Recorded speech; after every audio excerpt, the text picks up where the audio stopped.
अनुविता channel में आप सभी का स्वागत है। आज का हमारा टॉपिक है संधि। संधि क्या होता है? संधि का अर्थ है जोड़। जिस तरह से हमारे शरीर में ये जो है कब्जा, जो कि एक संधि का कार्य कर रहा है, हमारे दो अंगों को जोड़ने का कार्य कर रहा है। उंगलियां यहाँ पर संधि का कार्य कर रहे हैं, यानी कि जोड़ने का कार्य कर रही हैं। तो इसी प्रकार से जो हिंदी है, हिंदी व्याकरण में संधि जो है वो दो वर्णों को जोड़ने का कार्य करता है। यहाँ पर हम उसकी परिभाषा अगर देखें, दो शब्दों के दो वर्णों या अक्षरों के मेल से होने वाले परिवर्तन को ही हम संधि कहते हैं। जो दो शब्द हैं, उन शब्दों के जो वर्ण हैं, जब मैं इसके बारे में जब आपको बताऊंगी तो बताऊंगी कि उसमें कौन कौन से वर्ण हैं। इसको संधि को जब हमें संधि विच्छेद करना होता है या संधि हमें बनाना होता है, तो हमें इन वर्णों का उपयोग करना होता है। तो जब हम परिभाषा देखते हैं इसकी, दो शब्दों के दो वर्णों के मेल से होने वाले परिवर्तन को ही संधि कहते हैं। जब हम दो शब्द लिखते हैं तो उन संधि में दो शब्दों को लिखने के लिए हम इस धन का प्रयोग करते हैं। इसे क्या कहते हैं? धन। और इसके इस तरफ और इस तरफ दो शब्द लिखे जाते हैं। इस तरफ पहला शब्द होगा और इस तरफ दूसरा शब्द होगा। इन दोनों शब्दों के जो वर्ण होंगे, अब उन वर्णों की पहचान करने के लिए हमें यहाँ पर उदाहरण लिखना होगा। इन शब्दों के जो वर्ण होंगे, लेकिन वर्ण कैसे होंगे? जैसे पहला जो शब्द होगा उसका अंतिम वर्ण, पहले शब्द का अंतिम वर्ण और दूसरे शब्द का पहला वर्ण, इन दोनों के अंतिम और पहले वर्ण को मिलाकर जो परिवर्तन होगा संधि में, उसी को हम क्या कहते हैं? संधि कहते हैं। अब वो वर्ण किसी भी तरह के हो सकते हैं, चाहे वो जैसे स्वर संधि है तो स्वरों में स्वर ही वर्ण आएंगे, उससे जो दीर्घ स्वर बनेगा उसके भी अलग अलग प्रकार हैं, वो हम आगे के वीडियो में देखेंगे। लेकिन अभी इस वीडियो में हमें सिर्फ ये ध्यान में रखना है कि संधि की परिभाषा क्या है? दो शब्दों के दो वर्णों या अक्षरों के मेल से होने वाले परिवर्तन, यानी जो वो शब्द है उसमें जो वर्णों के द्वारा परिवर्तन हो रहा है, उसी को हम क्या कहते हैं? संधि।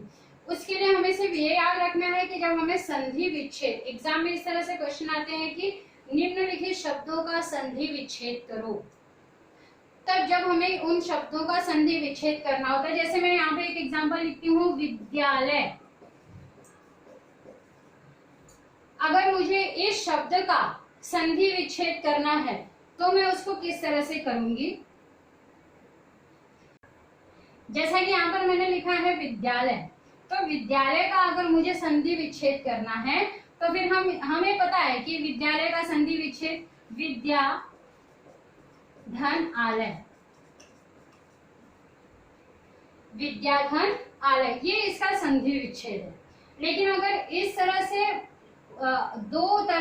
ये दो पार्ट में अगर दिया होगा ये वाक्य, ये शब्द अगर दो पार्ट में दिया हुआ है, जैसे विद्या धन आलय, तो हमें क्या करना होगा? उन संधियों को जोड़ना होगा। अगर इस तरह से दिया हुआ है और हम इस तरह से लिख रहे हैं तो ये क्या होगा? संधि विच्छेद होगा।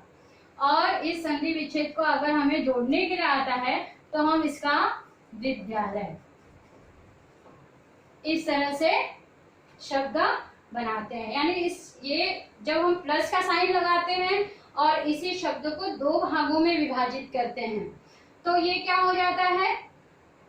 संधि विच्छेद हो जाता है। लेकिन जब ये इस तरह से दिया होगा और हम इस तरह से लिख रहे हैं तो इसका मतलब हम संधि बना रहे हैं और यहाँ पर संधि विच्छेद कर रहे हैं, ये हमें ध्यान रखना है। संधि विच्छेद करते समय हमें प्लस का साइन लगाना है और इस शब्द को, इस तरह के शब्दों को हमें दो भागों में विभाजित करना है। लेकिन जब हम इन शब्दों को दो भागों में विभाजित करते हैं तो हमें ये याद रखना है कि इन दोनों भागों के शब्दों का अर्थ होना चाहिए। बिना अर्थ का हम कोई भी शब्द नहीं लिख सकते। यहाँ पे जैसे विद्या का अर्थ है, आलय का अर्थ है, लेकिन अगर मैंने ऐसा लिख दिया होता विद्या आ और यहाँ पर लय लिख दिया होता तो विद्या आ, इसका कोई अर्थ नहीं था। तो हमें ये ध्यान में रखना है कि जब हम किसी भी शब्द का संधि विच्छेद करते हैं तो हमें जो पहला शब्द है और जो दूसरा शब्द है दोनों मीनिंगफुल शब्द होने चाहिए, अर्थात उनका अर्थ होना ही चाहिए। यदि इन शब्दों का अर्थ नहीं निकल रहा है तो इसका मतलब हमारा वो संधि विच्छेद क्या हो जाएगा, वो गलत हो जाएगा। अब जब हम संधि की बात करते हैं तो हम देखेंगे कि संधि कितने प्रकार की होती है। संधि 3 प्रकार की होती है। यहाँ पर जब हम संधि के प्रकारों की बात करते हैं तो 3 प्रकार की संधियां हैं, स्वर संधि, व्यंजन संधि और विसर्ग संधि। स्वर संधि किसे कहते हैं?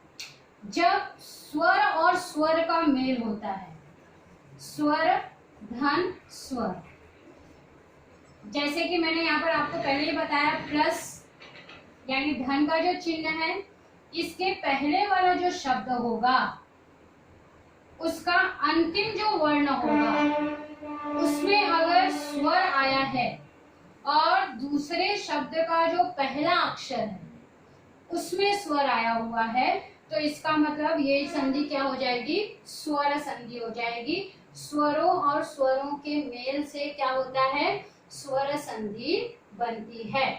और स्वर संधि में हमेशा हमें याद रखना है कि सजाति यानी एक ही जाति के स्वरों से स्वर संधि बनती है। इसमें जो दीर्घ संधि है जब हम उसके बारे में बात करेंगे तब ये चीजें हमें ध्यान में रखनी होंगी। व्यंजन संधि की जब बात करते हैं तो व्यंजन के साथ जब स्वर या व्यंजन इनका प्रयोग होता है तो व्यंजन संधि बनती है। विसर्ग संधि में विसर्ग के साथ जब स्वर और व्यंजन का प्रयोग होता है तब विसर्ग संधि होती है।